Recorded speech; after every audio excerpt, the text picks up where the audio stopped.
ರಿಷಬ್ ಶೆಟ್ಟಿಯ ಕಾಂತಾರ ಚಿತ್ರಕ್ಕೆ ರಾಷ್ಟ್ರ ಪ್ರಶಸ್ತಿಯ ಗರಿ. ಉತ್ತಮ ನಟ ಪ್ರಶಸ್ತಿ ಮುಡಿಗೇರಿಸಿಕೊಂಡ ರಿಷಬ್. ಕನ್ನಡದ ಅತ್ಯುತ್ತಮ ಚಿತ್ರ ಕೆಜಿಎಫ್. ಖಾಕಿ ಕೈ ಸೇರಿದ ದರ್ಶನ್ ಕೇಸ್ನ ಎಲ್ಲ ಎಫ್ಎಸ್ಎಲ್ ರಿಪೋರ್ಟ್. ರೇಣುಕಾಸ್ವಾಮಿ ಕೊಲೆ ಕೇಸ್ನ 4 ಕ್ರೈಮ್ ಸೀನ್ ಗುರುತಿಸಿದ ಖಾಕಿ. ವರಮಹಾಲಕ್ಷ್ಮಿ ಹಬ್ಬದಲ್ಲಿ ಮುಳುಗಿರೋರಿಗೆ ಕಮಿಷನರ್ ಎಚ್ಚರಿಕೆ. ಎಲ್ಲವನ್ನ ನೋಡೋಣ ಕರ್ನಾಟಕ ಟಾಪ್ 20ಯಲ್ಲಿ. ರಾಷ್ಟ್ರ ಮಟ್ಟದಲ್ಲಿ ಮತ್ತೊಮ್ಮೆ ಸ್ಯಾಂಡಲ್ವುಡ್ ದೊಡ್ಡ ಸೌಂಡ್ ಮಾಡಿದೆ. ವರಮಹಾಲಕ್ಷ್ಮಿ ಹಬ್ಬದಂದೇ ಕನ್ನಡ ಚಿತ್ರರಂಗಕ್ಕೆ ಸಿಹಿ ಸುದ್ದಿ ಸಿಕ್ಕಿದೆ. 70ನೇ ರಾಷ್ಟ್ರೀಯ ಚಲನಚಿತ್ರ ಪ್ರಶಸ್ತಿ ಪ್ರಕಟವಾಗಿದ್ದು ಸ್ಯಾಂಡಲ್ವುಡ್ಗೆ ಪ್ರಶಸ್ತಿಗಳ ಗರಿ ಮುಡಿಗೇರಿದೆ. ರಿಷಬ್ ಶೆಟ್ಟಿಯ ಕಾಂತಾರ ಅತ್ಯುತ್ತಮ ಪ್ರಶಸ್ತಿ ಲಭಿಸಿರುವಂತಹದ್ದು. ಜೊತೆಗೆ ಅತ್ಯುತ್ತಮ ನಟ ಪ್ರಶಸ್ತಿ ಕೂಡ ರಿಷಬ್ ಶೆಟ್ಟಿ ಮುಡಿಗೇರಿಸಿಕೊಂಡಿದ್ದಾರೆ. ಕನ್ನಡ ಚಿತ್ರರಂಗದ ದಶಕಗಳ ರಾಷ್ಟ್ರ ಪ್ರಶಸ್ತಿಯ ಬರವನ್ನ ನಟ ರಿಷಬ್ ಶೆಟ್ಟಿ ನೀಗಿಸಿದ್ದಾರೆ. ರಿಷಬ್ ಶೆಟ್ಟಿ ಅವರ ಅತ್ಯುತ್ತಮ ನಟನೆಗೆ ರಾಷ್ಟ್ರ ಪ್ರಶಸ್ತಿ ಲಭಿಸಿದೆ. ಕಾಂತಾರ ಸಿನಿಮಾದ ಅತ್ಯುತ್ತಮ ನಟನೆಯನ್ನ ಪರಿಗಣಿಸಿ ಅವರಿಗೆ ಪ್ರಶಸ್ತಿಯನ್ನ ಘೋಷಣೆ ಮಾಡಲಾಗಿದೆ. ಕನ್ನಡ ಸಿನಿಮಾ ನಟರೊಬ್ಬರಿಗೆ ರಾಷ್ಟ್ರ ಪ್ರಶಸ್ತಿ ದೊರೆತು ದಶಕಗಳೇ ಆಗಿತ್ತು. ಆ ಬರ ಈಗ ನೀಗಿದ್ದು ನಟ ರಿಷಬ್ ಶೆಟ್ಟಿಗೆ ಅತ್ಯುತ್ತಮ ನಟ ರಾಷ್ಟ್ರ ಪ್ರಶಸ್ತಿ ದೊರೆತಿದೆ. ಕನ್ನಡ ಸಿನಿಮಾಕ್ಕೆ ಕರ್ನಾಟಕದ ನಟನಿಗೆ ಒಲಿದಿರುವಂತಹ ಮೊದಲ ರಾಷ್ಟ್ರ ಪ್ರಶಸ್ತಿ ಇದಾಗಿದೆ. ದಶಕಗಳ ಹಿಂದೆ ನಟ ಕಮಲ್ ಹಾಸನ್ ಸಹೋದರ ಚಾರು ಹಾಸನ್ ಅವರಿಗೆ ಕನ್ನಡದ ತಬರನ ಕತೆ ಸಿನಿಮಾದ ಅತ್ಯುತ್ತಮ ನಟನಿಗೆ ರಾಷ್ಟ್ರ ಪ್ರಶಸ್ತಿ ಸಿಕ್ಕಿತ್ತು. ಅದಾದ ಬಳಿಕ ಕನ್ನಡ ಸಿನಿಮಾದಲ್ಲಿ ನಟಿಸಿದ್ದಕ್ಕೆ ಇನ್ಯಾವುದೇ ನಟರಿಗೂ ಕೂಡ ರಾಷ್ಟ್ರ ಪ್ರಶಸ್ತಿ ಸಿಕ್ಕಿರಲಿಲ್ಲ. ಅದರಲ್ಲಿಯೂ ಕರ್ನಾಟಕದವರೇ ಆದ ನಟರಿಗೆ ರಾಷ್ಟ್ರ ಪ್ರಶಸ್ತಿ ದೊರೆತಿರಲಿಲ್ಲ. ಇದೀಗ ಆ ಬಹುಸಮಯದ ಬರವನ್ನ ರಿಷಬ್ ಶೆಟ್ಟಿ ನೀಗಿಸಿದ್ದಾರೆ. ನಾನು ನಟನಾಗಿರ್ಬೋದು ಅಥವಾ ನಿರ್ದೇಶಕನಾಗಿರ್ಬೋದು, ಈ ಎಲ್ಲ ಯಶಸ್ಸು ನಮ್ಮ ಇಡೀ ತಂಡಕ್ಕೆ ಸಲ್ಲುತ್ತೆ. ಆಮೇಲೆ ಮೊದಲಿಂದನೂ ಹೇಳಿದ್ದೆ, ನಾನು ನಮ್ಮ ಈ ಕಾಂತಾರದ ಸಕ್ಸಸ್ಸನ್ನು ನಾನು ಅಪ್ಪು ಸರ್ಗಾಗ್ಬೋದು, ದೈವ ನರ್ತಕರು ಮತ್ತು ಅವರ ಕುಟುಂಬದವರಾಗ್ಬೋದು, ದೈವಕ್ಕೆ ನಾನು ಅರ್ಪಿಸಿದ್ದೆ. ಅದರ ಜೊತೆಗೆ ಕನ್ನಡ ಜನತೆಗೆ. ಕನ್ನಡದ ಕೆಜಿಎಫ್ 2 ಸಿನಿಮಾಗೆ 2 ರಾಷ್ಟ್ರೀಯ ಪ್ರಶಸ್ತಿಗಳು ಸಿಕ್ಕಿದೆ. ಕೆಜಿಎಫ್ 2 ಸಿನಿಮಾ ಅತ್ಯುತ್ತಮ ಪ್ರಾದೇಶಿಕ ಸಿನಿಮಾ ಮತ್ತು ಅತ್ಯುತ್ತಮ ಸಾಹಸ ನಿರ್ದೇಶನ ವಿಭಾಗದಲ್ಲಿ ಪ್ರಶಸ್ತಿಯನ್ನು ದಕ್ಕಿಸಿಕೊಂಡಿದೆ. ಈ ಮೂಲಕ ಕೆಜಿಎಫ್ 2 ಚಿತ್ರಕ್ಕೆ 2 ಪ್ರಶಸ್ತಿಗಳು ಲಭಿಸಿದೆ. ಅಂದಹಾಗೆ 2020ನೇ ವರ್ಷದಲ್ಲಿ ಸೆನ್ಸಾರ್ ಆದ ಸಿನಿಮಾಗಳಿಗೆ ಇವತ್ತು ರಾಷ್ಟ್ರೀಯ ಪ್ರಶಸ್ತಿ ಘೋಷಣೆಯಾಗಿದೆ.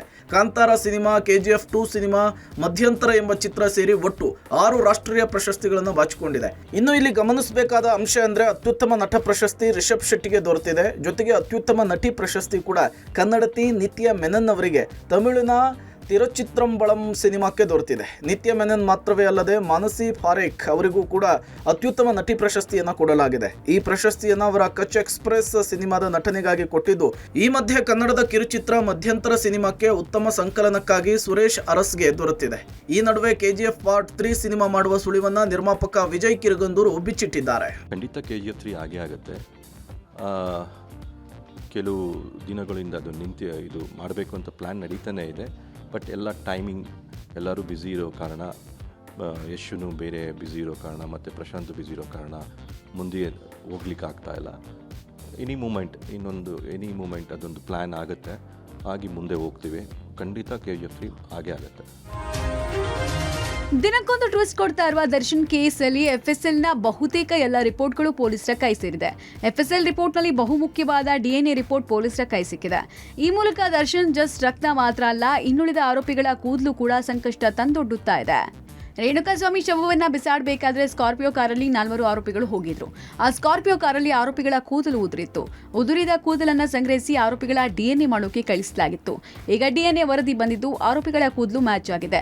ಈ ಮಧ್ಯೆ ಪೊಲೀಸರು ನಟ ದರ್ಶನ್, ಪವಿತ್ರ ಗೌಡ ಸೇರಿದಂತೆ ಎಲ್ಲ 17 ಆರೋಪಿಗಳ ಪ್ರತ್ಯೇಕ ಪ್ರೊಫೈಲ್ ಸಿದ್ಧಪಡಿಸೋಕೆ ಮುಂದಾಗಿದ್ದಾರೆ. ದರ್ಶನ್ ಅಂಡ್ ಗ್ಯಾಂಗ್ನ ಪ್ರೊಫೈಲ್ನಲ್ಲಿ ಆರೋಪಿಗಳ ಕಂಪ್ಲೀಟ್ ಜಾತಕ ಸಿದ್ಧಪಡಿಸಿದ್ದಾರೆ. ಹುಟ್ಟಿದ್ ಯಾವಾಗ ಅನ್ನೋದ್ರಿಂದ ಹಿಡಿದು ಇಲ್ಲಿ ತನಕ ನಡೆದ ಘಟನೆಗಳ ಬಗ್ಗೆ ಮಾಹಿತಿ ಸಂಗ್ರಹಿಸಿದ್ದಾರೆ. ಇನ್ನು ಆರೋಪಿಗಳ ಆದಾಯ ಏನ್ ಕೆಲಸ ಮಾಡ್ತಾ ಇದ್ದಾರೆ, ಯಾವ ವಿಳಾಸದಲ್ಲಿದ್ದಾರೆ, ಹೀಗೆ ಆರೋಪಿಗಳ ಬಗ್ಗೆ ಇಂಚಿಂಚು ಮಾಹಿತಿ ಕಲೆ ಹಾಕಿದ್ದಾರೆ. ಜೊತೆಗೆ ದರ್ಶನ್ ಮೇಲೆ ದಾಖಲಾಗಿರುವ ಎಲ್ಲಾ ಕೇಸ್ಗಳನ್ನ ಪ್ರೊಫೈಲ್ನಲ್ಲಿ ತಂದಿದ್ದಾರೆ ಎನ್ನಲಾಗಿದೆ. ರೇಣುಕಾಸ್ವಾಮಿ ಕೊಲೆ ಪ್ರಕರಣಕ್ಕೆ ಸಂಬಂಧಪಟ್ಟಂತೆ 4 ಪ್ರಮುಖ ಕ್ರೈಮ್ ಸೀನ್ಗಳನ್ನು ಪೊಲೀಸರು ಗುರುತಿಸಿದ್ದಾರೆ. 4 ಜಾಗಗಳಿಂದ ಬರೋಬ್ಬರಿ 160ಕ್ಕೂ ಹೆಚ್ಚು ಸಾಕ್ಷ್ಯ ಕಲೆ ಹಾಕಿ ಹೇಳಿಕೆ ದಾಖಲಿಸಿಕೊಂಡಿದ್ದಾರೆ.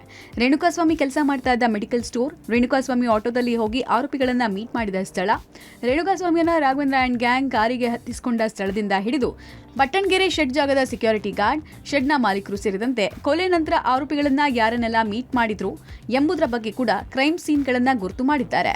ಜೊತೆಗೆ ಸ್ಟೋನಿ ಬ್ರೂಕ್ ಪಬ್ನ ಸಿಬ್ಬಂದಿಗಳು, ಪಬ್ಗೆ ಬಂದಿದ್ದ ಗ್ರಾಹಕರು ಹಾಗೂ ರಾಜ ಕಾಲುವೆ ಬಳಿ ಅಪಾರ್ಟ್ಮೆಂಟ್ ಸೆಕ್ಯೂರಿಟಿ, ಸಾರ್ವಜನಿಕರು, ಅಧಿಕಾರಿಗಳು, ಸಿಬ್ಬಂದಿಗಳು ಸೇರಿದಂತೆ 4 ಕಡೆಗಳಲ್ಲಿ ರೇಣುಕಾಸ್ವಾಮಿ ಕೊಲೆ ಪ್ರಕರಣಕ್ಕೆ ಸಂಬಂಧಪಟ್ಟಂತೆ ಪ್ರತ್ಯಕ್ಷ ಮತ್ತು ಪರೋಕ್ಷವಾಗಿ ಭಾಗಿಯಾದ 160ಕ್ಕೂ ಹೆಚ್ಚು ಸಾಕ್ಷ್ಯಗಳನ್ನು ಪೊಲೀಸರು ಕಲೆ ಹಾಕಿದ್ದಾರೆ. ಚಿತ್ರದುರ್ಗದ ರೇಣುಕಾಸ್ವಾಮಿ ಕೊಲೆ ಕೇಸ್ ಸಂಬಂಧ ನಟ ದರ್ಶನ್ ಹಾಗೂ ಗ್ಯಾಂಗ್ ಕಂಬಿ ಹಿಂದೆ ಬಂಧಿಯಾಗಿದ್ದಾರೆ. ಇದೀಗ ದರ್ಶನ್ ಅಂಡ್ ಗ್ಯಾಂಗ್ ಕೇಸ್ ಅಂತಿಮ ಘಟ್ಟ ತಲುಪಿದೆ.